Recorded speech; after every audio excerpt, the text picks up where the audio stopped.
सब ब्रजवासी नाच रहे हैं, गा रहे हैं, उत्सव मना रहे हैं। तभी एक कंस के द्वारा भेजी गई राक्षसी, कंस ने यहाँ राक्षस बुलाए थे। जैसे ही वो अष्टभुजी देवी विंध्यवासिनी मैया जो अभी विंध्याचल पर्वत पर विराजती हैं, उन्हीं का ही जन्म हुआ था यशोदा मैया के यहां, जो कि कंस के यहां जाकर के कंस को बता के आई कि तेरे शत्रु ने तो ब्रज में जन्म ले लिया। कंस ने यहां राक्षसों को बुलाया और सबसे कहा, भैया हमारे शत्रु ने ब्रज में कहीं जन्म लिया है, ढूंढो कहां है। तभी सबसे पहले हाथ उठाया पूतना ने, बोले ये काम हमको दीजिए पहले, लगता है हमसे ही इतना काम हो जाएगा, बाकियों की जरूरत ही नहीं पड़ेगी। कंस बोला, देवी आप क्या करोगे? पूतना ने बताया, मैं 10 दिन के भीतर ब्रज में जितने बालक हुए हैं सबका पता निकलवा करके सबके घर जाकर के सबको मार दूंगी, उन्हीं बीच आपका शत्रु कृष्ण भी मर जाएगा। कंस बोला, मारोगी कैसे, कैसे करोगी? तब पूतना ने बताया कि मैं रूप बदल करके जाऊंगी, पयोधर में विष लगा के जाऊंगी, बालकों को खेलने की भावना से अपनी गोद में लूंगी, पयोधर का पान करा दूंगी और आपके इतने ब्रज के बालकों के मध्य आपका शत्रु भी मर जाएगा। कंस ने पहले सतर्क कर दिया था, बहुत मायावी बालक है। अच्छा, ये राक्षसों को ठाकुर जी मायावी लगते, ठाकुर जी मायावी नहीं है। ठाकुर जी तो वो हैं जिनके कारण माया परे हो जाती है। पर ऐसे ही राम जी को भी मायावी कहता था कौन? रावण, बनवासी मायावी राम। ऐसे ही कंस भी मायावी कहता है, परंतु ठाकुर जी मायावी नहीं, माया से परे हैं। माया का मतलब क्या होता है? संसार की वह व्यवस्था जिसके प्रति अति आकर्षण आपका हो जाए, उसको माया कहते हैं।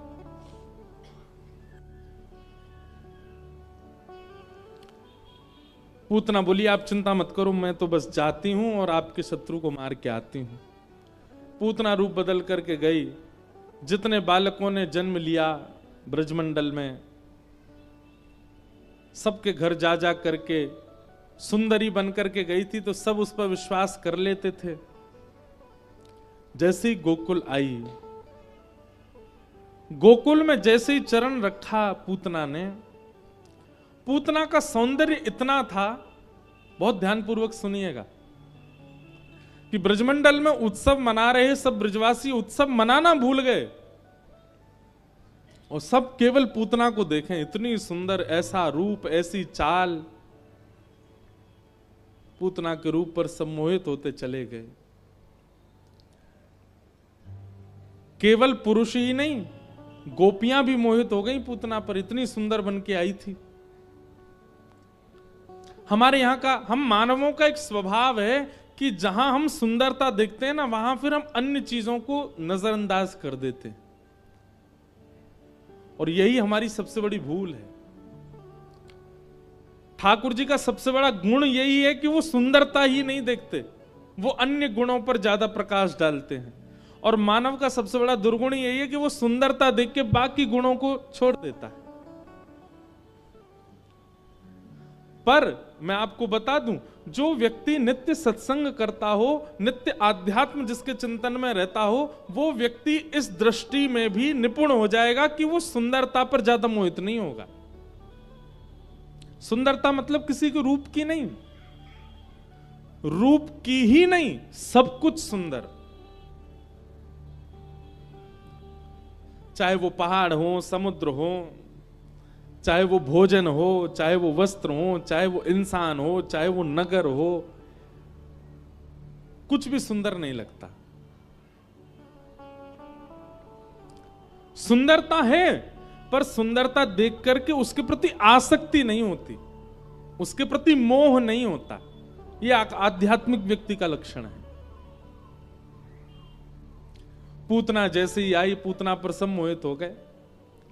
पूतना ने नंद भवन में प्रवेश किया तो यशोदा मैया ने भी उसकी सुंदरता देख करके एक बार तो विधाता से कही, अरे विधाता, तो नेक शर्म ना आई हैं,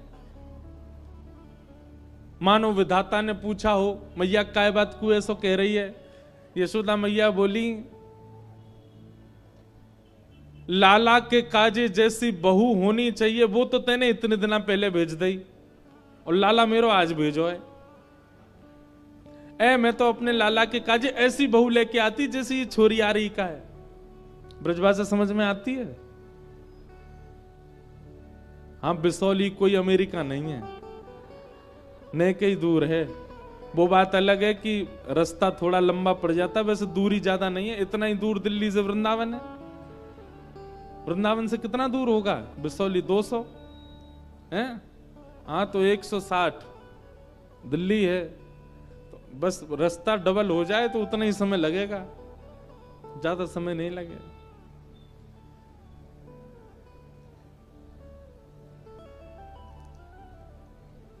मैया बोली, विधाता अब तैने एक गलती तो कर दी, जे छोरी पहले ही भेज दी दुनिया में।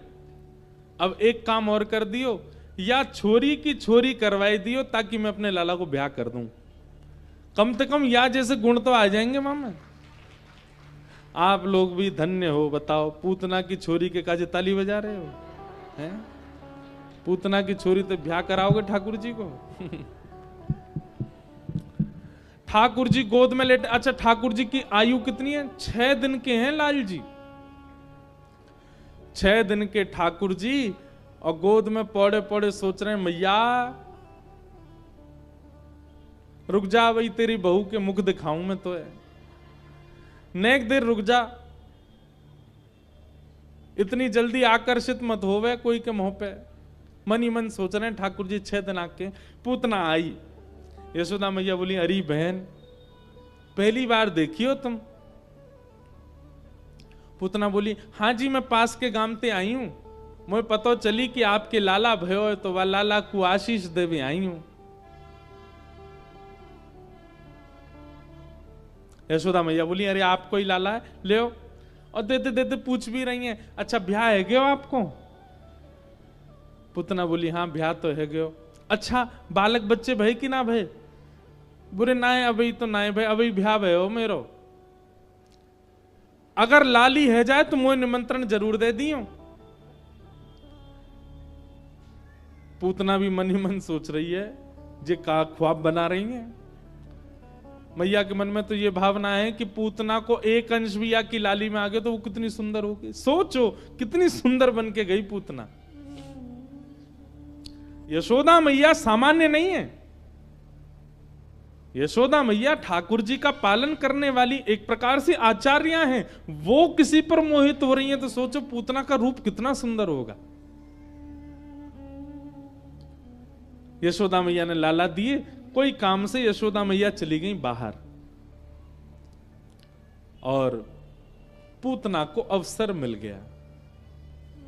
पूतना ने जैसे ही ठाकुर जी को देखा, मैं यहां एक बात कहता हूं बंधुओं, लीला एक बात है, पर इस लीला से हम कुछ सीख रहे हैं ना, वो समझिएगा। पूतना का कितना बड़ा दुर्भाग्य है कि पूतना को सबने देखा, पूतना पर सब आकृष्ट हो गए, पर जिसको आकृष्ट करना चाहिए था वो आकृष्ट नहीं हुआ। ठाकुर जी को जैसे ही पूतना ने देखा, 6 दिन के ठाकुर जी ने छोटे छोटे हाथों से ऐसे अपनी आंख बंद कर ली, पूतना को नहीं देखा। अरे ये संसार रीझ है। एक बात हमारी लिख लीजिएगा, कहीं आपके पास में लिखने की सामग्री हो तो, आज आपसे विश्व रीझ रहा है तो यह बात निश्चित है कि एक दिन यही विश्व आपकी निंदा भी करेगा।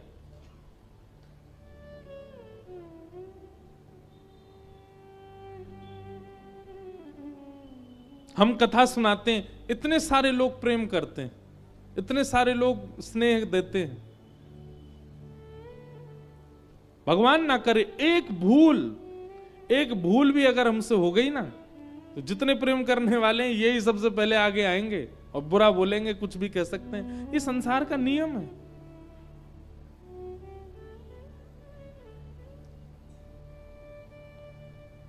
उस संसार को रिझाने के प्रयास क्यों करना, प्रयत्न क्यों करना? हम कथा 9 साल से कर रहे हैं, 18 वर्ष की आयु से कथा कर रहे हैं, और वही कथा कर रहे हैं जो 9 साल पहले करते थे, पर सुनने लोग अब लगे। पहले नहीं सुन रहे थे इतना, अब तो 1 साल से तो ऐसी हालत हो गई, कहीं चले जाओ वहीं इतने लोग आते कथा सुनने। हम सोचते हैं यार इतने साल से कथा कर रहे थे, अभी सुनने लगे।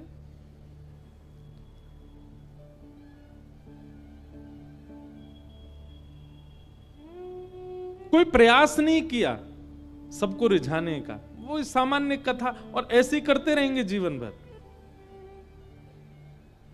कुछ साल बाद अगर नहीं भी सुनेंगे तो भी हमारा कर्म ऐसे ही चलेगा, क्योंकि ये बात वास्तविक है कि अगर व्यक्ति आपसे जुड़ा है तो बिछुड़ने के लिए ही जुड़ा है। ये बात जिस दिन आप पहचान जाओगे उस दिन संसार में आप कभी दुखी नहीं रह सकते। बहुत स्नेह मिलने पर ज्यादा प्रसन्न फूलना नहीं, और अपमान हो जाने पर दुखी होना नहीं। यह संसार का एक सूत्र है, और यह केवल आध्यात्म पद से ही आप सीख सकते हो। तो संसार रीझे उसके लिए ज्यादा प्रयत्न मत कीजिए। हां, माता पिता को प्रसन्न रखो, भाई बंधुओं को, घर के परिवारी जनों को प्रसन्न रखो, लेकिन सब आपसे रीझ जाएं, कोई आपसे निराश ना हो, कोई आपसे दुखी ना हो, सब आपके चहेते हो जाएं। ऐसी इच्छा रखने वाले व्यक्ति को बहुत जल्दी अपमान का बोध होता है। बहुत सम्मान की इच्छा रखने वाले को ही अपमान का बोध होता है, और जिसको सम्मान की इच्छा ही नहीं होती उसका अपमान कर भी दिया जाए तो नहीं पता चलता उसको मेरा अपमान हुआ। हमारे पूज्य पिताजी महाराज के गुरुदेव अनंत श्री विभूषित श्री रामानुज प्रपन्नाचार्य गुरु जी, जिनकी स्मृति में दिसंबर में कथा हम लोग कराते हैं। एक बार वृंदावन में बहुत बड़ी धर्म सभा हुई। मैं तो केवल 6 महीने का था जब गुरुदेव भगवान प्रस्थान कर गए थे, मुझे ज्यादा उनका अनुभव नहीं। तो एक बार वृंदावन में बहुत बड़ी धर्म सभा हुई, और उस धर्म सभा में हरिद्वार, वृंदावन, अयोध्या, काशी, सब जगह से बड़े बड़े विद्वान और संतों का आगमन हुआ। और उस धर्म सभा का अध्यक्ष बनाया गया पूज्य गुरुदेव भगवान को, पूज्य गुरु जी। हजारों की तादाद में भीड़ बैठी थी, बड़े बड़े संत ऋषि, काशी, अयोध्या। और ये बात हम बता रहे हैं लगभग 35 साल पुरानी, हमने भी सुनी है पूज्य पिताजी से, पूज्य महाराज जी से, मलुकपीठ वाले महाराज जी से। मलुकपीठ वाले महाराज जी भी कुछ समय अध्ययन किए भागवत जी का पूज्य गुरु जी से। तो उस सभा में हजारों की भीड़, और मंच पर एक से एक बड़े बड़े विद्वान सब बैठे हैं। और हमारे गुरुजी, पिताजी महाराज के गुरुजी, वो जैसे ही आए तो इतने सामान्य रहते थे कि पिताजी कभी उनके वस्त्रों पर यदि प्रेस करवा देते थे ना, तो गुरुजी उन कपड़ों को कुएं के पानी से धो के, निचोड़ के, सुखा के फिर पहनते थे। बोले हमको ज्यादा चटक मटक मत पहनाओ। हमारी माता जी कभी ज्यादा अच्छा भोजन बनाती तो रोटी और सब्जी में पानी मिला देते। क्यों? कहते बोले जीव का भरोसा नहीं है, ज्यादा स्वाद भरा खिला दिया तो रोज मांगेगी, इसलिए हम उसका स्वाद ही बिगाड़ देते हैं। रोटी को भिगो के खाते थे, और सब्जी अगर ज्यादा स्वाद लगती थी तो उसमें पानी मिला देते थे कि कहीं हमारी जीव को आदत नहीं पड़ जाए अच्छा खाने की। ऐसे महापुरुष, उन्हीं की कृपा से हम बैठे हैं व्यासपीठ पे। तो उस धर्म सभा में पहुंचे। अब उनके वस्त्र ऐसे थे, वो चलते फिरते भी ऐसे थे कि देखने में लगता था कि कोई सामान्य व्यक्ति है। तो जैसे ही वो आगे आने लगे, बार बार मंच से उच्चारण हो रहा था, सेवा कुंज वाले गुरुजी श्री रामानुज प्रपन्नाचार्य गुरुजी अगर आ गए हों तो मंच पे आ जाएं, वे अध्यक्ष हैं आज के उत्सव के। अब वो जैसे ही आगे आने लगे तो 4-5 लोगों ने उनके वस्त्र आदि देख के सोचा है ऐसी कोई दीनहीन सा व्यक्ति है, वहीं बैठा दिया, यहीं बैठ जाओ, कहां जा रहे हो आगे। तो गुरुजी बेचारे पीछे ही बैठ गए। बहुत देर हो गई सब प्रतीक। अब वो उठ के कहना तो चाह रहे भाई मैं ही अध्यक्ष हूं, लेकिन इतनी दीनता, सरलता, वहीं बैठ गए। उनको किसी ने आगे आने नहीं दिया। सभा प्रारंभ हो गई। अब सभा में किसी ने कहा बोले भैया सेवा कुंज वाले गुरुजी को देख के आओ, अभी तक आए नहीं। एक महापुरुष निकल के पीछे से जाने लगे, तभी देखा तो जहां हजारों लोगों ने जो आए थे सबने चप्पलें उतार रखी थी, उन्हीं बीच में गुरुजी बैठे थे और चुपचाप बैठ करके वहीं से सुन रहे थे सभा को। जो महापुरुष गए ना, उनके नेत्र सजल हो गए, दंडवत हो गए, बोले आपकी दीनता को प्रणाम है गुरुदेव। ये बात हम क्यों बता रहे हैं? क्योंकि उनका उद्देश्य संसार को रिझाना है ही नहीं। अगर होता तो बन के रहते, ठन के रहते, आगे बढ़ के रहते। उनका उद्देश्य श्री हरि को रिझाना है। पूतना कहां पीछे रह गई? वो संसार को रिझाने की भावना से आई थी। वो गोकुल वासियों को, भगवान की मैया को और सब रिश्तेदार नातेदार उसके रूप पर रीझ करके उसको ठाकुर जी के पास ले जाए, इसीलिए तो वो सुंदर बन के आई थी। उसका उद्देश्य भगवत प्राप्ति या भगवत प्रसन्नता नहीं था। होता भी कैसे, राक्षसी है। पर हम उससे ये सीखें कि लोक रंजन की भावना यदि है तो याद रखिएगा कृष्ण रंजन नहीं हो पाएगा, और कृष्ण रंजन की भावना होगी तो लोक रंजन बिल्कुल नहीं हो पाएगा। आप सामान्य ही रहोगे, आप सहज ही रहोगे, आप सीधे साधे ही रहोगे, आपसे बनावटी हो ही नहीं पाएगा। पूतना का दुर्भाग्य था कि इतने पास आकर के भी ठाकुर जी के नेत्रों की अधिकारिणी नहीं बन पाई पूतना।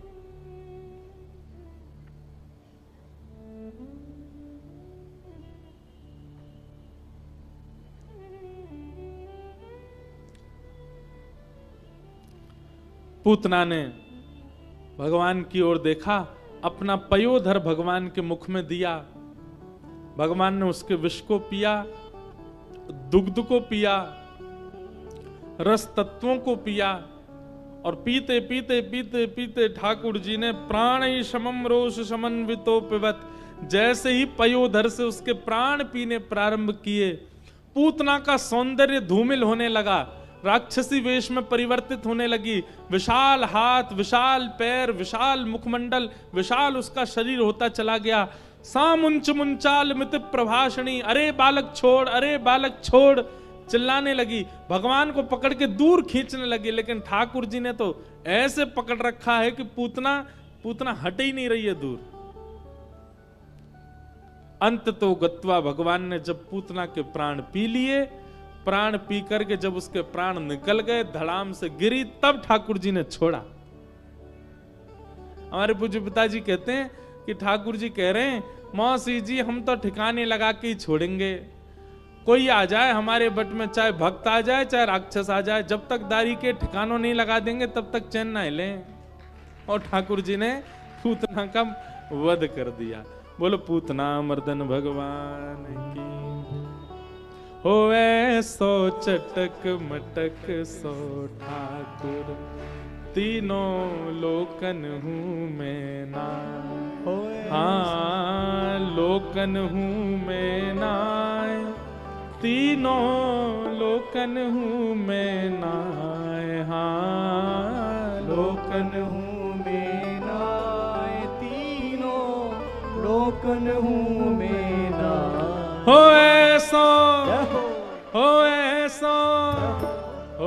ऐसो चटक मटक सो ठाकुर, तीनों लोकन हूँ मैं ना। हो ऐसो चटक मटक सो ठाकुर, तीनों लोकन। अभी तो लाला केवल छेदना को है, छेदना में ही चटक मटक है गए हो। 1 वर्ष को 1.5 वर्ष को है के तो जन कहा करेगो भैया। हो ऐसो चटक मटक सो ठाकुर, तीनों लोकन हूँ मैं ना। ऐसो चटक मटक सो ठाकुर, तीनों लोकन हूँ मैं ना। लोकन हूँ मैं ना, तीनों लोकन हूँ मैं ना। हाँ लोकन हूँ मैं ना, तीनों लोकन हूँ मैं ना। अरे हाँ लोकन हूँ मैं ना, तीनों लोकन हूँ मैं ना। हाँ लोकन हूँ में नाय, तीनों लोकन में नाय। हो ऐसो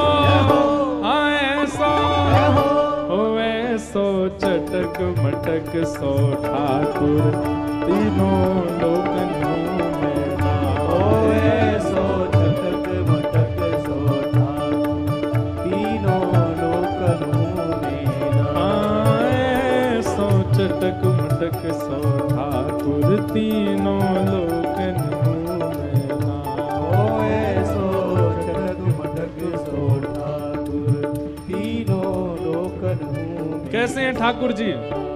ओ टीन ठोर ते टेढ़ो दिखे, तीन ठोर ते टेढ़ो ही दिखे। नटकी सी चलगत ये सीखे, नटकी सी चलगत ये और सीखे। टेढ़े नैन चलावे तीखे, टेढ़े नैन चलावे तीखे। सब देवन को देव, हाँ सब देवन को देव। ओ सब देवन को देव, तो ये ब्रज में घेरे गाय। हाँ सब देवन को देव, तो ये ब्रज में घेरेगा। अरे हाँ सब देवन को देव, तो ये ब्रज में चरावे गाय। हाँ सब देवन को देव, तो ये ब्रज में चरावेगा। अरे ऐसो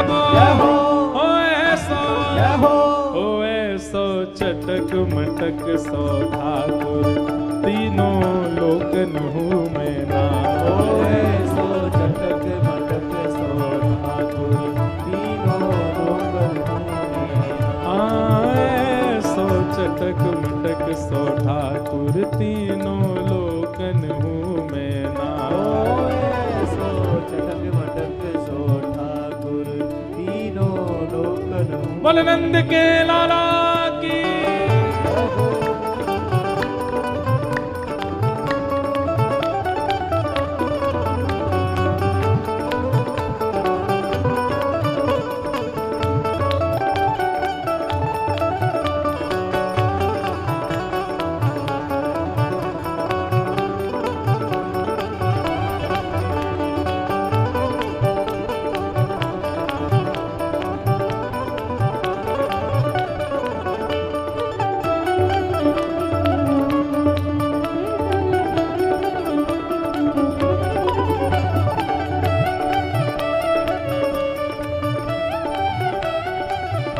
और कैसे हैं?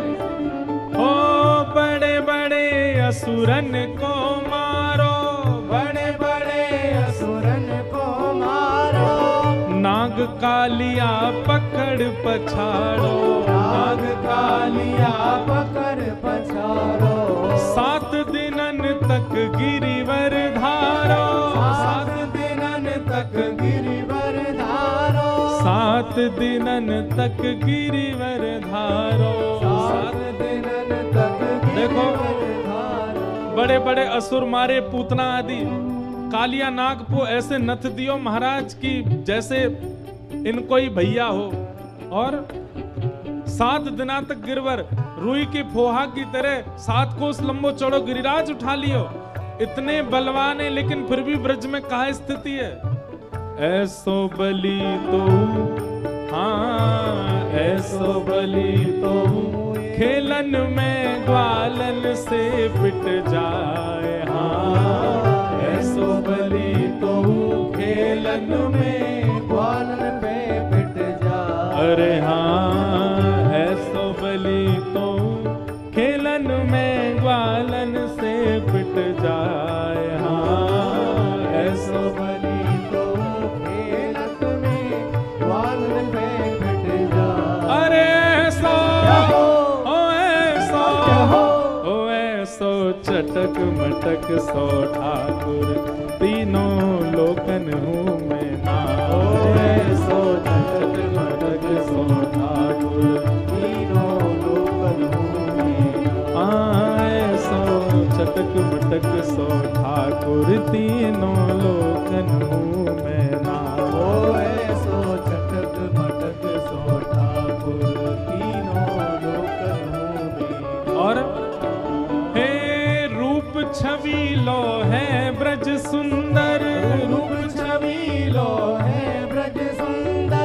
रूप छवीलो है ब्रज सुंदर, रूप छवीलो है ब्रज सुंदर, पर बिना बुलाए डोले घर घर, बिना बुलाए डोले घर घर, बिना बुलाए डोले घर घर। बिना बुलाए और कौन है? घर घर। हाँ, ब्रज गोपी प्रेमिन को चाकर, ब्रज गोपी प्रेमिन को चाकर, ब्रज गोपी प्रेमिन को चाकर,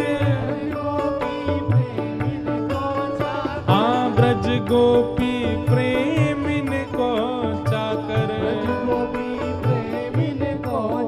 हाँ ब्रज गोपी प्रेमिन को चाकर। ऐसो प्रेम बढ़्यो माखन की चोरी करके खाए, हाँ ऐसो प्रेम बढ़ो माखन की चोरी करके खाए। अरे हाँ, ऐसो प्रेम बढ़्यो माखन की चोरी करके खाए, हाँ ऐसो प्रेम बढ़ो माखन की भुजा उठा के कहो, ओ ऐसो, ओ ऐसो, ओ ऐसो चटक मटक सो ठाकुर, तीनों लोकन हूँ मैं नाय। ऐसो चटक मटक सो ठाकुर, तीनों लोकन हूँ मैं। हाँ, ऐसो चटक मटक सो ठाकुर, तीनों लोकन हूँ मैं नाय। ऐसो चटक मटक सो ठाकुर, तीनों लोकन हूँ मैं। गोविंद बोलो हरि गोपाल बोलो, गोविंद बोलो हरि गोपाल बोलो, ब्रज के कुमार हरि गोविंद बोलो, ब्रज के कुमार हरि गोविंद बोलो, हे ब्रज के कुमार हरि गोविंद बोलो, ब्रज के कुमार हरि गोविंद बोलो, हरि गोविंद बोलो गोपाल बोलो, गोविंद बोलो हरि गोपाल बोलो, हरि गोविंद बोलो हरि गोपाल बोलो। गोविंद बोलो हरि गोपाल बोलो, ओ नंद जी के लाला हरि गोविंद बोलो, नंद जी के लाला, हरि गोविंद बोलो, ओ यशोदा के लाला हरि गोविंद बोलो, नंदा के लाला हरि गोविंद बोलो, हरि गोविंद बोलो गोपाल बोलो, हरि गोविंद बोलो हरि गोपाल बोलो, गोविंद बोलो हरि गोपाल बोलो, गोविंद बोलो हरि गोपाल बोलो, हरि गोविंद बोलो गोपाल बोलो। गोविंद बोलो गोपाल बोल कृष्ण कन्हैया लाल की।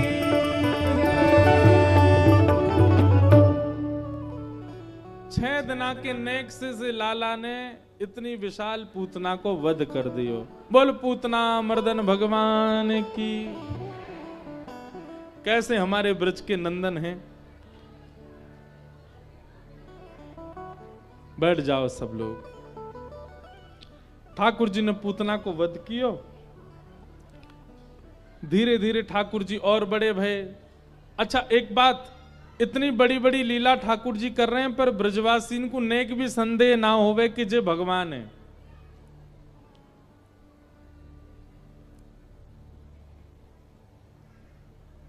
मात्रा जिस भाव की ज्यादा होती है, संदेह भी वही होता है। जहां प्रेम अनंत होता है ना, वहां संदेह नहीं होता, वहां संशय नहीं होता, वहां शक नहीं होता। मैया आप बोलना बंद कर दो, अब कथा सुन लो।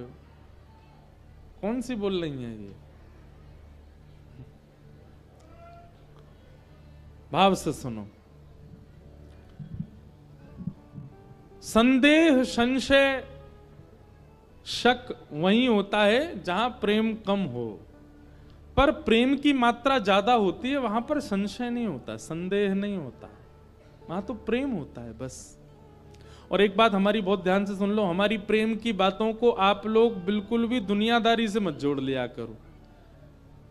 कई लोग अपने प्रेमियों के प्रति हमारी बातें रख देते हैं, संसार में ये प्रेम वाली बातें संसार की नहीं है, ये ठाकुर जी के प्रति प्रेम की चर्चाएं हैं। इसलिए इन प्रेम की भावनाओं को वहीं व्यवस्थित करना। ठाकुर जी के प्रति संशय ब्रजवासियों को नहीं होता। पूतना मार दी भगवान ने। सब ब्रजवासी कह रहे हैं, बोले भैया हमारे ब्रज की बड़ी महिमा है, हमारे ब्रज को बड़ो भाव है, या ब्रज भूमि में बड़ो तप है, बड़ो बल है, राक्षस आमे या ब्रज के तप को सहन ना कर पावे, सोई मरे ही जाए अपने आप ही। अब ठाकुर जी कैसे समझाए, बोले मैंने मारे हैं। पूतना मार दी। धीरे धीरे ठाकुर जी अब 3 महीना के है गए। 3 महीना के लाला को करवट उत्सव मनाया हो गए। अब ठाकुर जी करवट बदलने लग गए। यशोदा मैया ने करवट उत्सव कियो। वह करवट उत्सव में सक्टासुर नाम का दैत्य आया। बहुत ध्यानपूर्वक सुनिएगा, ये सक्टासुर कौन है? सकट कहते हैं बैलगाड़ी को, बैलगाड़ी को सकट कहते हैं, और उसके ऊपर जो असुर आया था उसी का नाम है सक्टासुर। यशोदा मैया ने भीड़ भाड़ से बचा करके लाला को एक सकट के नीचे कपड़ा बांध करके वहां में पौड़ाए दियो, वहां में सुवाई दियो। उसी सकट के ऊपर सक्टासुर आ गया। यशोदा मैया तो अपनी काम में व्यस्त है गई। ठाकुर जी ने मन में विचार कियो, सक्टासुर दैत्य आयो, या को वध कर दूं। भगवान ने अपने चरण उठा करके और बैलगाड़ी में मारो, बैलगाड़ी पलट गई, टूट गई, सक्टासुर को वध है गया। बंधु एक बात ध्यान से सुनिएगा। एक आचार्य बहुत सुंदर वर्णन कर रहे थे कि सकट क्या है? बैलगाड़ी। बैलगाड़ी 2 पहियों पर टिकती है। तो ये बैलगाड़ी 2 पहिए ये क्या है? ये एक गृहस्थाश्रम है, और गृहस्थाश्रम के 2 पहिए होते हैं, पति और पत्नी।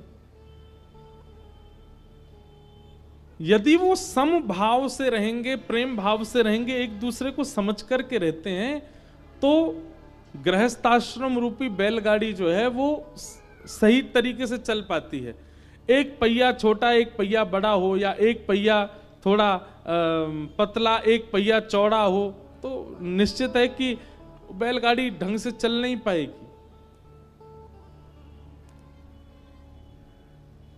दोनों पहिए समान होने चाहिए। और फिर सबसे विशेष बात, पहिए भी समान है, बैलगाड़ी भी बढ़िया, लेकिन बैल भी तो होना चाहिए। बैल का मतलब क्या है? वृषभ। वृषभ यानी धर्म।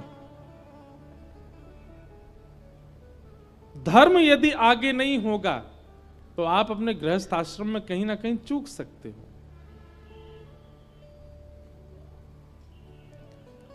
बिना धर्म के यदि बैलगाड़ी खड़ी है तो निश्चित है कि श्री ठाकुर जी अपने पाद प्रहार से उस गृहस्थ आश्रम को अपने से दूर रखेंगे, उसको स्वीकार नहीं कर सकते। इसलिए धर्म युक्त होकर के बैलगाड़ी हो, वृषभ के सहित बैलगाड़ी हो, धर्म युक्त होकर के गृहस्थ आश्रम हो।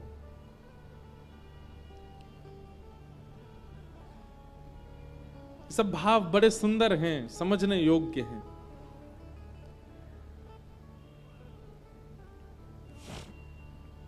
भगवान ने सक्टासुर का वध किया। धीरे धीरे ठाकुर जी अब 1 वर्ष के हो गए। 1 वर्ष के लाला ने तृणावर्त नाम के एक राक्षस का वध किया। वो कैसे किया? ये तृणावर्त जो था ये हवा के बवंडर के रूप में आया था, और जैसे ही ब्रजमंडल में आयो ठाकुर जी को पता चल गई तृणावर्त आ रहा है। वास्तव में मैया लाला को दूध पिवा रही आंगन में बैठ के। लाला ने मन में विचार करी, तृणावर्त आयो तो आंगन ते मुंह को उड़ा के ले जाएगा, और मेरे संग संग यशोदा मैया हुए ले जाएगा। अब मैं तो वाकू ऊपर जाके मार दूंगा, आकाश में ले गए हो तो, लेकिन यशोदा मैया के सामने लीला कैसे होएगी? तो ठाकुर जी ने दूध पीते पीते अपनो वजन इतना भारी कर लियो कि यशोदा मैया को ऐसा लगन लगो कि लाला ने ज्यादा दूध पी लियो, भारी है गयो है। मैया ने लाला को ऐसी पौड़ा दियो, वो लाला बहुत दूध पी लियो, अब तू नेक देर पौड़ ले, नेक देर लेट जा, मैंने कुछ काम कर आऊं। और यशोदा मैया भीतर आंगन से उठ के चली गई। ठाकुर जी बोले अब ठीक है, मैया संग रहती तो कैसे जातो। इतने में ही तृणावर्त बवंडर के रूप में आया और जैसे ही नंद भवन के आंगन में आया, भगवान को उड़ा करके ले गया आकाश में। थोड़ी दूर जैसे ही गए, भगवान ने तुरंत अपना रूप धारण किया, तृणावर्त का गला पकड़ करके आकाश से ही नीचे पटक दिया, तृणावर्त का वध हो गया। सब ब्रजवासी दौड़े दौड़े गए। एक शिला के ऊपर नन्हे से गोपाल जी बैठे हैं, 1 साल के है, बैठने आगे हो ठाकुर जी है, और तृणावर्त मरा हुआ पड़ा है। ब्रजवासी सब बोले भैया हम तो पहले ही कह रहे, हमारे ब्रज में इतना बल है, हमारे ब्रज की इतनी सामर्थ्य है कि राक्षस कितने आ जाएं या ब्रज में टिके ही ना पावे, आते ही कछु देर में उनको वध है जाए। किसी को भी ये संशय नहीं होता कि ये लाला मार रहा सबन ने। ठाकुर जी खिलखिल करके हंसने लगे। कितने भोले भाले ब्रजवासी, इनको बिल्कुल भी संशय संदेह मेरे ऊपर नहीं होता है।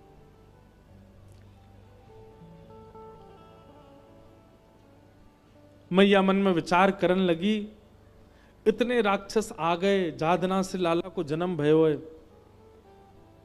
और देखो तो लाला 1 वर्ष को है गयो, अभी तक या को नामकरण संस्कार ना भयो।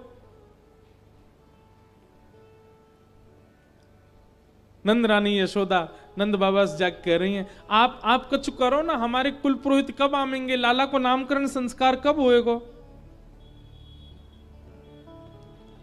नंद बाबा बोले देवी हमने सांडिल मुनि से बहुत निवेदन किया है, पर सांडिल मुनि कहीं बड़े व्यस्त हैं, आवे में बड़ी दिक्कत है, उनके अनुष्ठान चल रहे हैं, और वही हमारे कुलगुरु कैसे बुलावे। अब तभी खबर सुनाई दी कि ब्रज में श्री गर्गाचार्य जी महाराज आए। अब देखो गर्गाचार्य जी जो है ना, ये वसुदेव जी के कुल पुरोहित हैं। नामकरण कुल पुरोहित से ही होना चाहिए, और श्री कृष्ण वास्तव में पुत्र वसुदेव जी के ही हैं। लेकिन नंद बाबा को यह बात थोड़ी पता है। नंद बाबा गए, गर्गाचार्य जी को प्रणाम किया, सब बात बताई, हमारे कुल पुरोहित सांडिल मुनि बड़े व्यस्त हैं, आ ही नहीं पा रहे हैं, बालकों का अभी तक नामकरण संस्कार नहीं हुआ, कृपा करके आप समय निकाल करके चलें और बालकों का नामकरण कर दें। गर्गाचार्य जी बोले ठीक है हम चलेंगे, और श्री गर्गाचार्य जी महाराज आए।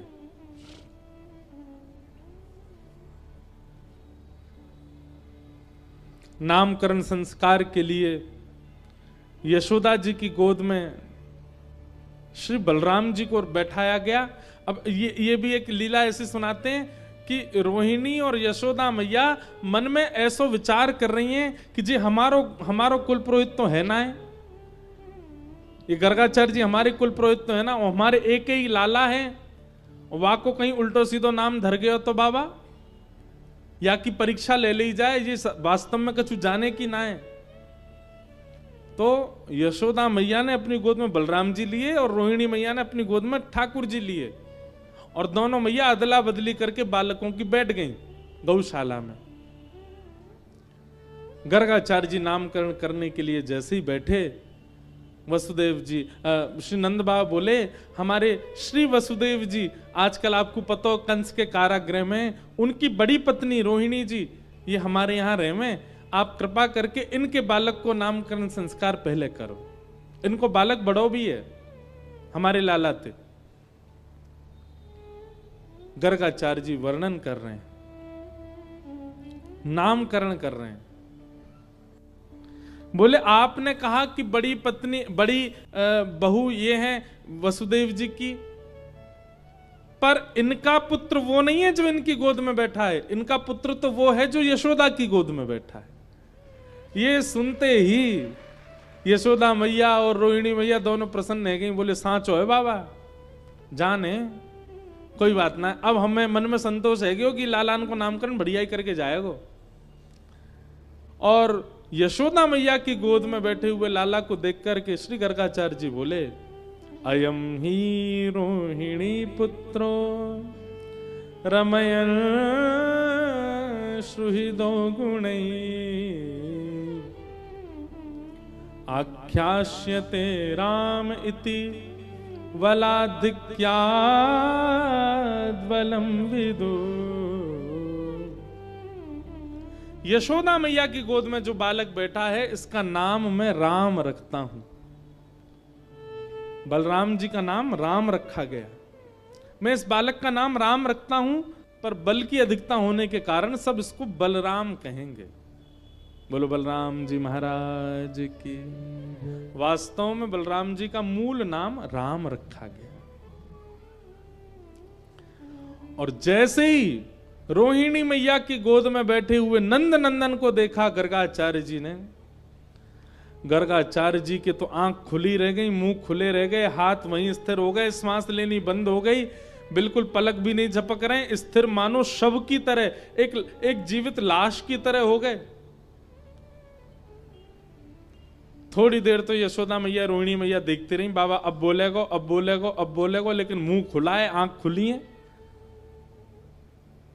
यशोदा मैया ने तुरंत गर्गाचार्य जी को हाथ पकड़ गई, बाबा पधार गए का। गर्गाचार्य जी की समाधि टूटी। बोले मैया समाधि में चला गया था मैं। यशोदा मैया बोली ऐसी ऐसी समाधि मत लगाओ, हमें तो यूं लगी बाबा पधार गए हो, चिता की व्यवस्था करें। गर्गाचार्य जी बोले नहीं, ये त्रातक समाधि है मैया। त्रातक समाधि में व्यक्ति के नेत्र खुले होते हैं, व्यक्ति का मुख खुला होता है, श्वास रुक जाती है, धड़कन रुक जाती है, लेकिन वो जीवित ही होता है। मैया बोली भले, अब या लाला को नामकरण कर दो। वास्तव में श्री गर्गाचार्य जी महाराज समाधिस्थ क्यों हुए, समाधि में क्यों गए? ठाकुर जी के रूप को देखते ही श्री गर्गाचार्य जी को अनुभव हो गया कि सामान्य बालक नहीं। और ध्यान में चिंतन होने लगा शंख चक्र गदा पद्मधारी श्रीमन नारायण का।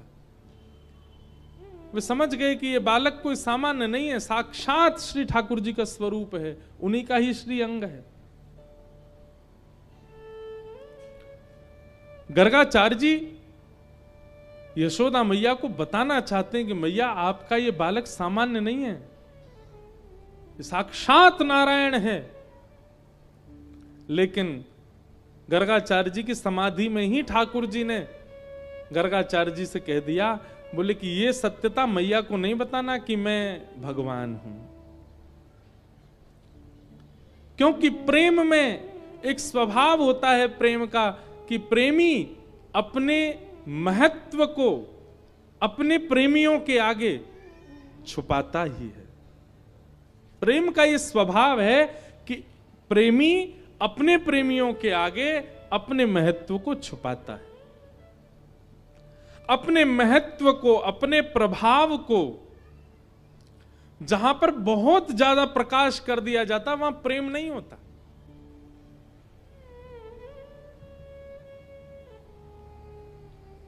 अपने महत्व को छुपाना यह प्रेम का स्वरूप है।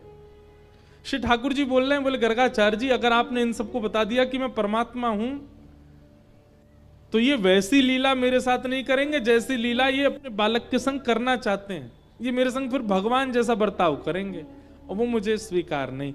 मैं तो इन ब्रजवासीन को प्रेम स्वीकार करवे आया हूं, या हमारे आप इनको मत बताइयो कि मैं परमात्मा।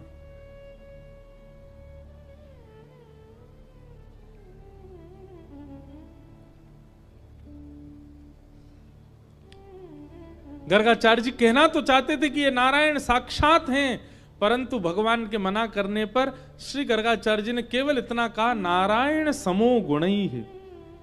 आपका ये बालक नारायण के समान गुण वाला है। इसलिए मैया कभी ये कुछ विशेष काम करे, कुछ विशेष लीला करे, तो आप इस पर ज्यादा संशय मत करना, ये नारायण के समान गुण वाला है। और गर्ग संहिता आदि में तो इतना भी लिखा है कि उन्हीं गर्गाचार्य जी ने किशोरी जी का नामकरण किया और किशोरी जी का नामकरण करके वहां वृषभानु जी को और यहां नंद बाबा को, दोनों को बता दिया कि आपके बालक आपस में एक दूसरे की आह्लादनी शक्ति और प्राण हैं।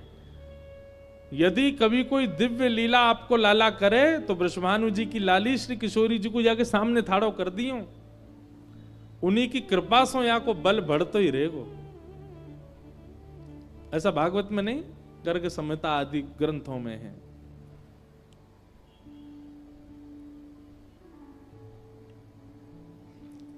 गर्गाचार्य जी ने छोटे लाला का नामकरण संस्कार किया और क्या नाम रखा?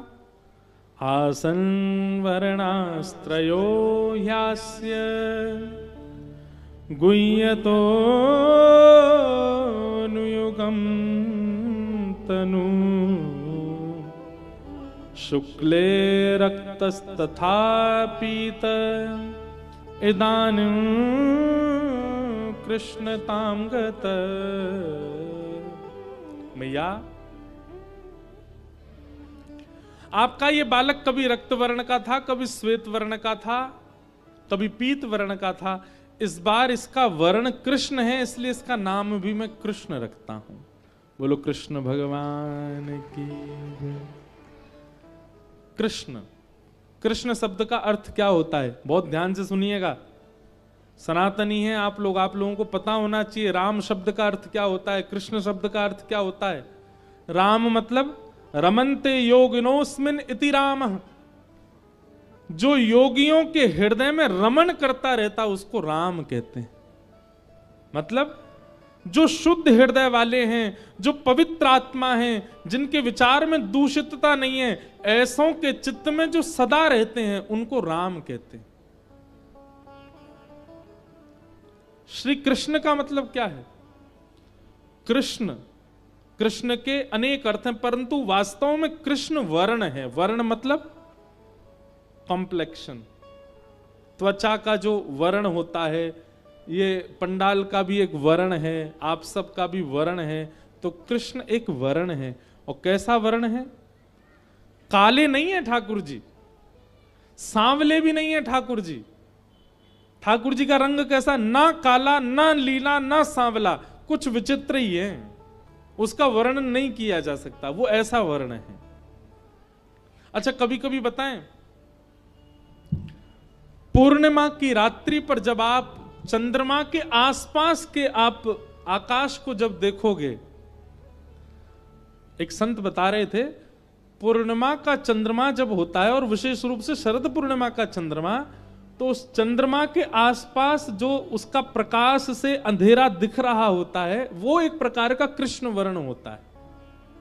मतलब ठाकुर जी का वर्ण तो काला है, पर उसमें से एक ओज प्रकाश जैसा निकलता रहता है, इसलिए वो काला स्पष्ट नहीं है, कृष्ण है।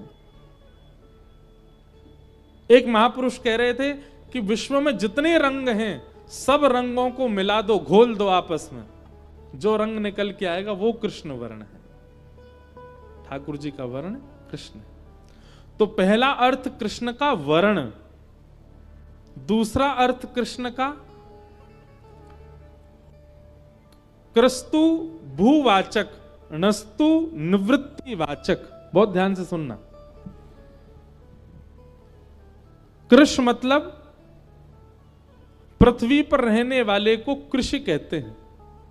पृथ्वी की सेवा करने वाले, पृथ्वी का पालन करने वाले को कृषि कहते हैं, किसान कहते हैं, उसी को संस्कृत में कृषि कहते हैं। एक प्रकार से केवल किसान को ही कृषि नहीं कहा जाता, पृथ्वी पर जन्म लेने वाले, पृथ्वी से अपना पालन पोषण करने वाले हर मानव को कृषि कहा जाता है, कृषि। और उस मानव रूपी कृष्ण का जिस नाम को गाने से निवृत्ति हो जाती है, उन्हीं का नाम है कृष्ण। समझ गए अर्थ? क्रस्तु भूवाचक, संधि विच्छेद कर दो कृष्ण का, तो क्रस्तु भूवाचक, णस्तु निवृत्ति वाचक। जिस नाम को गाने से पृथ्वी पर रहने वाले निवृत्त होते हैं उनका नाम है कृष्ण। तीसरा अर्थ सुनो, कृष्ण का मतलब क्या है? कर्षतीत कृष्ण, मतलब जो आकर्षण करता है, जो अपनी ओर खींचता है, उसका नाम है कृष्ण। ठाकुर जी या तो अपनी रूप माधुरी से आपको खींच लेंगे। मैंने कहा कि भैया वृंदावन में जाके कोई यूं कहे कि मैं तो आंख पे पट्टी बांध लूंगा, देखूं ठाकुर जी मुझे कैसे खींचेंगे। बांध लो आंख पे पट्टी, ठाकुर जी बोलेंगे ऐसा कि उनका स्वर सुन के तुम खिंच जाओगे। आप कहोगे हम कानों में रुई लगा लेंगे, फिर कैसे खींचेंगे। तो आंखों से मत देखो, कानों से मत सुनो, ठाकुर जी बगल से निकल जाएंगे, उनके तन की सुगंधी अद्भुत होगी कि तुम उसी के पीछे चल दोगे। नाक बंद कर लो, नाक भी, आंख भी, कान भी, तीनों बंद कर लिए, अब कैसे खींचेंगे ठाकुर जी। बोले ठाकुर जी अपना अधरामृत आपके मुख में दे जाएंगे, उससे आप उनके हो जाओगे। आप कहोगे मुख भी बंद कर लिया, अब कैसे ठाकुर जी खींचेंगे। बोले श्री कृष्ण बगल में खड़े होकर के केवल आपको अपनी एक उंगली से छू देंगे, उनके स्पर्श से आप उनके हो जाओगे। जो हर भांति हर प्रकार से आपको अपनी ओर खींचने की पूरी क्षमता रखता है, उसका नाम है कृष्ण। जो अपनी रूप माधुरी से, अपनी वेणु माधुरी से, अपनी ललित माधुरी से, अपनी त्रिभंग लली माधुरी से, अपने शयन माधुरी से आपको अपनी ओर खींच लें, वही श्री कृष्ण है।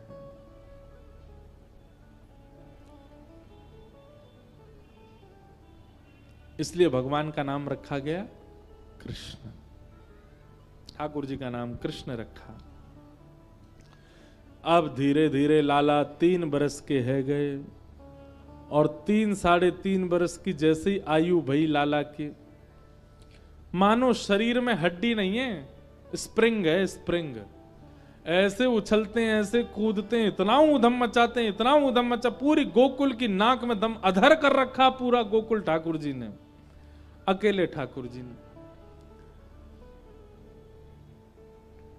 श्रृंग्यग्निदं शशिजल द्विजकंटकेभ्य क्रीडा परावति चलौ स्वसुतौ निषेद्धुम् गृह्याणि कर्तुमपि यत्र न तज्जनन्यो शोकातयापतुरलं मनसो वनस्थाम्। बहुत ध्यान से सुनो, ठाकुर जी के ऊधम कैसे हैं। सबसे पहले बताया श्रृंगी, भगवान गैयाओं के सींग पे चढ़ जाते हैं, छोटे से हैं ठाकुर जी, नेक से बैठी भाई गैया के सिर के पास जाएंगे, वहां के सींग को पकड़ लेंगे और वह गैया के सींग को हिलामेंगे। दूसरी तरफ से बलराम जी पकड़ लेंगे, तो दोनों भैया पकड़ करके वहां के सींग को हिलामें। नेकात देर तो गैया सहती रहे, नेकात देर में जैसे ही गैया खड़ी है जाए और जैसी गैया खड़ी होवे सोई ठाकुर जी को झूला बन जाए। पाम तो लटक गए, सींग तो लटक रहे हैं, और थोड़ी देर तो महाराज वह गैया तक कहेंगे और गैया और जोर तक घुमा दे हमें, और जोर तक घुमा ला दूर दूर तक। दाऊ दादा देख कैसे जोर को झूला बनो हमारो। और गैया खूब घुमाती ठाकुर जी को यहां से वहां, ठाकुर जी लटके लटके आनंद लेते हैं। लेकिन नेकात देर में महाराज गैया के सींग में लगे लगे घी, ठाकुर जी नंद बाबा यशोदा मैया गैयान के सींगन में घी को लेपन करें। सो नेक देर तो ठाकुर जी की मजबूती बनी रहे, नेक देर बाद जब ठाकुर जी के हाथ ढीले होने लग जाएं, घी के कारण चीखने हैं कि फिसलवे लग जाएं, सोई ठाकुर जी के अरे गैया रुक जा, अरे गैया रुक जा, बैठ जा, देख हम गिरवे वारे हैं, हम गिर गए तो 2 ही दांत निकल के आए, जरूर टूट जाएंगे, जल्दी बैठ जा। और गैया कहां बैठे, गैया को भी लगे कि लाला बड़े दिला में हाथ पड़े, आज तो ठिकाने लगाए कि छोड़ूंगी। अरे मैया देख, अरे बाबा देख तेरी गैया हमें मार रही है, अरे बाबा जल्दी आ जी, गैया हमें मार रही है, जल्दी बचाओ। ठाकुर जी बचाओ बचाओ चिल्ला में, नंद बाबा यशोदा मैया दौड़े, ओहो जल्दी चलो लाला गौशाला चलो गो, गैया के नीचे नहीं आ जाए। गैया देखे यशोदा मैया आवेगी, लाला को ले जाएगी, बाद से पहले मैं अपना काम कर दूं। सो गैया क्या करे, ठाकुर जी को लेके वहां दौड़ के जावे जहां गोबर को ढेर पड़ो है, और गोबर के ढेर के ऊपर जाकर के ठाकुर जी के देख देख देख गैया अभी नहा के आया हूं मैं, मेरो श्रृंगार क्यों मैया ने, यहां मत गिर दियो मैं, और गैया जोर जोरते अपने सिर हिलावे, सोई ठाकुर जी को हाथ छूट जाए और गरे गरे तक ठाकुर जी गोबर में धस जाए। केवल मुख बाहर है, बाकी सब लोग गोबर में धस गए। मैया के लाला, ओ कन्हैया कहां है तू? ठाकुर जी गोबर में चिल्ला रहे, मैया यहां हूं मैं। मैया दौड़ के जावे, अरे लाला कितनो नभाव, एक तो 7 दिना में 1 दिना तो नहावे, और वहां नहावे के बाद में या गोबर में आके गिर जाए। मोकू तो लगा लाला तू पूर्व जन्म को सूकर दिखे, घूम फिर के गोबर में ही खेलवे आ जाए। मैया ने लाला निकारे, और लाला निकार करके ऐसे दूर करके मैया चल रही है, पूरे गोबर में लदे हुए हैं। बोलो मैया तेने मुंह को दूर का कर रखो, गोद में बैठा ले। बोले हाँ तेरो गोबर मुंह में लग जाएगा। सोई ठाकुर जी जोर जोर से रोने लगे। नंद बाबा बोले लाला कहा भे? बोले मैया मुंह को हृदय से नहीं लगा रही, अब तो मैं तब नहाऊंगा जब सब मुंह को हृदय से लगावेंगे। मतलब ठाकुर जी को भाव का है, मैं अकेलो गोबर में नहीं, सब संजाओ। नंद बाबा गले लगाए, वो गोबर में कर दिए, यशोदा मैया गोबर ते कर दी, दाऊ दादा भी गोबर में कर दिए, रोहिणी मैया कर दी। जब सब गोबर में है गए तब ठाकुर जी बोले हाँ अब नहाऊंगो, अकेले गोबर में नहीं। ऐसी ठाकुर जी की लीला। अच्छा एक बात बताएं, ठाकुर जी ने सबसे पहला शब्द क्या बोला? अभी हम तो खैर आगे निकल गए लीला में, लेकिन ठाकुर जी ने जब बोलना सीखा तो सबसे पहला शब्द क्या बोला? श्री सूरदास जी की कई पंक्तियों को देखें तो वहां से पता चलता है। एक बार यशोदा मैया लाला को गोद में लेकर के बोली, लाला कन्हैया, नेक बोलियो मैया। सो ठाकुर जी मैया नहीं बोले, मैया की ओर देखते रहे। नंद बाबा आके बोले मैया ना बोले को, या मोह दो मैं बुलवाऊं। गोद में लेके बाबा बोले अच्छा लाला बोलियो बाबा। ठाकुर जी नहीं बोले बाबा। इतने में बलराम जी आ गए, बोले ये पूरे दिन मेरे संग खेले, मेरो नाम बोले को। लाला को गोद में लेके बलराम जी बोले लाला बोलियो भैया। ठाकुर जी नहीं बोले। मैया ने फिर से गोद में ले ली, बोले ना ये मैया ही बोले को सबसे पहले, लाला बोल मैया। इतने में ही गौशाला की एक गैया सामने से जा रही। सो ठाकुर जी ने जैसे ही गैया देखी, सो नेक्स्ट से ठाकुर जी अपनी भुजा उठा करके बोले गैया। और जैसे ही ठाकुर जी ने कही गैया, अब तो यशोदा मैया ने नगाड़े बजवा दिए पूरे ब्रजमंडल में। अब तो सबरी गोपी आई हैं। सब गोपी बोली कहा भे हो मैया? बोले आज मेरो लाला पहली बार बोलो है। कोई बोली कहा बोलो मैया, कोई बोली अरे ना बाबा बोलो को, कोई बोलो भैया बोलो का। मैया बोली आज मेरे लाला ने सबसे पहले शब्द बोलो गैया। गैया। और गैया बोलवे के बाद फिर ठाकुर जी ने मैया भी बोली, बाबा भी बोली, भैया भी बोली।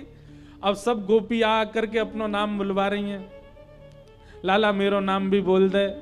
तो तोतली सी वाणी में ठाकुर जी पे जितनो बुल पावे उतनो बोले। अब गोपीन के नाम प्राचीन काल में नाम भी तो बड़े बड़े होते थे। कोई गोपी बोले लाला बोलते मिस्त्री देवी, ठाकुर जी मिच्ची मिच्ची कर दें। नेक्स्ट से लाला। एक गोपी आई, वा को नाम बड़ो भयानक पाने कही, बोल लाला बोलियो चारू लता। ठाकुर जी वा की तरफ घूर के देखने लगे, बावड़ी समझ में ना आवे, अभी बोलना सीखूं मैं, कैसे बोल दूंगा इतनी जल्दी। ऐसे ठाकुर जी की बाल लीला चल रही है। और बंधुओं इन लीलाओं को आकाश से 33 कोटि देवता देख रहे हैं और ब्रजवासियों को बार बार प्रणाम कर रहे हैं। बोले धन्य हैं ब्रज के लोग जिनके यहां हमारे श्याम सुंदर त्रिलोकी नाथ ऐसी लीला कर रहे हैं। अग्नि, द्यमष्टि। अब द्यमष्टि का भाव इतना सुंदर लगता है। ठाकुर जी एक दिन रोने लगे।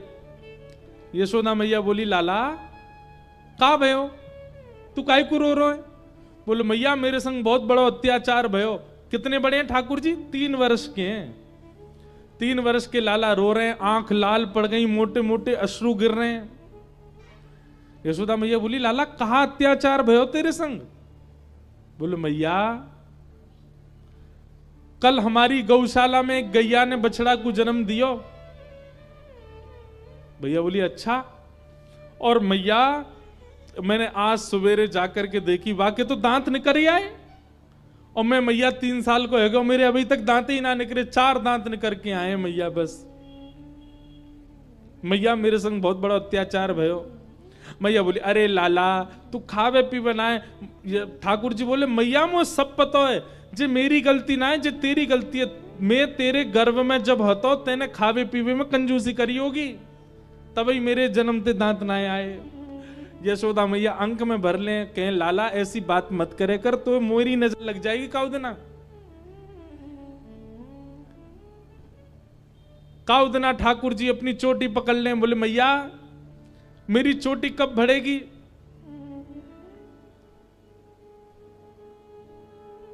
यशोदा मैया कबहू बढ़ेगी चोटी, यशोदा मैया कबहू बढ़ेगी चोटी, यशोदा मैया कबहू बढ़ेगी चोटी, यशोदा मैया कबहू बढ़ेगी चोटी। किते बेरे मोए दूध पीवत भय, किते बेरे मोहे दूध पीवत भय, किते बेर मोए